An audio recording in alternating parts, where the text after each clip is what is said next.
ăn bê bỏ trong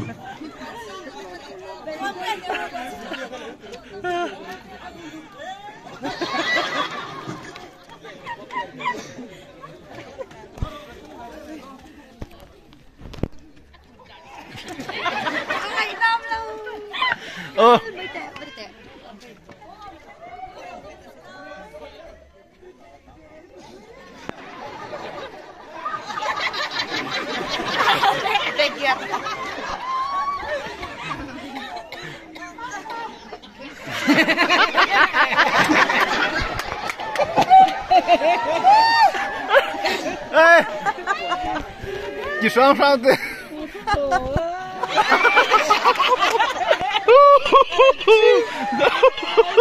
không có thằng chú tệ tệ nào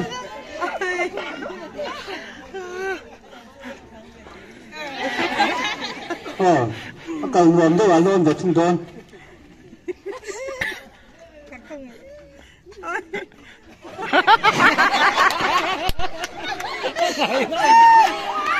không thường chưa giúp mình